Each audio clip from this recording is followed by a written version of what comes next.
judgment over this presidential election wey they do. You know say since then Obi never, after the judgment, since then Obi never talk.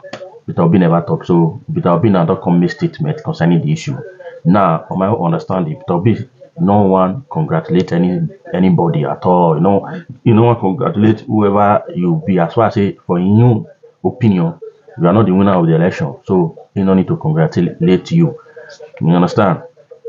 So make you watch the video. May not be like say I dey talk am with my mouth. Watch and listen to wetin Obi talk. And don't hesitate to share this video. Share this video, make others see am, okay?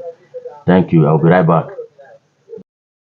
We were taught values and admonished to always choose harder right instead of easier wrong.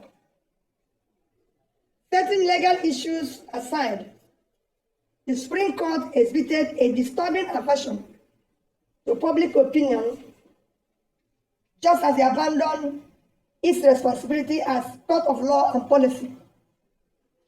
It is therefore with great dismay that I observe that the court's decision contradicts the overwhelming evidence of election rigging,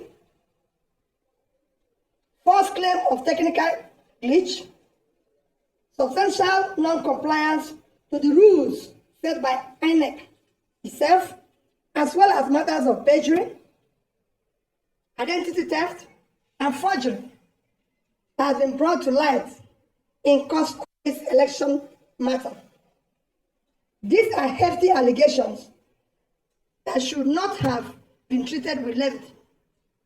More apparent, the Supreme Court's judgment willfully condoned breaches of the Constitution relative to established qualifications and parameters for candidates in presidential elections. With this counterintuitive judgment, the Supreme Court has transferred a heavy moral burden from the courtroom to our national conscience. Our young democracy is ultimately the main victim and casualty of the courtroom drama.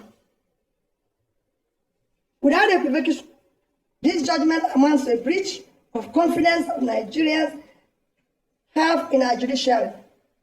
To that extent, it is a show of unreasonable force against the very Nigerian people from whom the power of the Constitution drives. The Supreme Court's ruling may represent the state of the law in 2023, but not present demand for substantive justice. The judgment missed principles and precedents.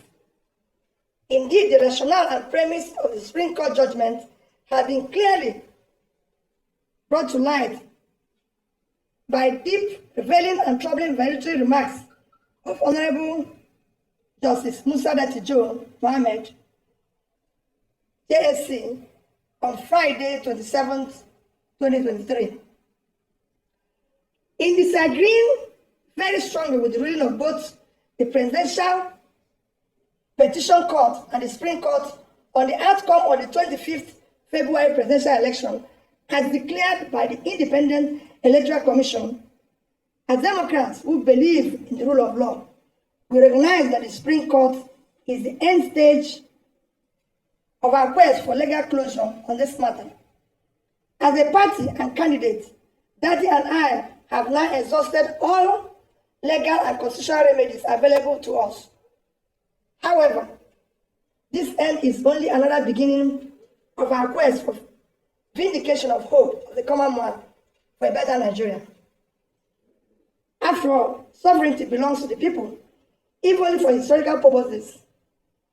It behoves us to place our disagreement with and deep reservation about this judgment on public record.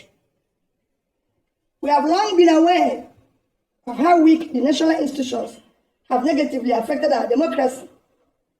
This year, 2023, has been quite remarkable and revealing. INEC displayed incompetence in the conduct of its statutory duties. The judiciary has largely acted in defiance of the constitutional tenets, precedents, and established ground rules. Political expediency has preceded judicial responsibility. A mechanical application of technicalities has superseded pursuit of justice and fairness. Both INEC and Supreme Court, as referees, respectively, shifted the goalposts in the middle of the game. Where the value and import of INEC and recent Supreme Court ruling ends is where our commitment to a new Nigeria begins. Our mission has been more about anchoring a new Nigeria, and it remains unchanged. It is a nation where things will work, where the country will be led from its present waste and consumption orientation to a production-driven economy. Our commitment is to a nation anchored on principles of prudent management of resources, to quickly pull millions out of multidimensional poverty, ensuring transparency and accountability in equitable distribution of opportunities, resources, privileges. In the new Nigeria, we aim to address all unmet needs by showing compassion for all those left behind by the present system. Going forward, we in Labour Party and the Obedient Movement are now effectively in opposition.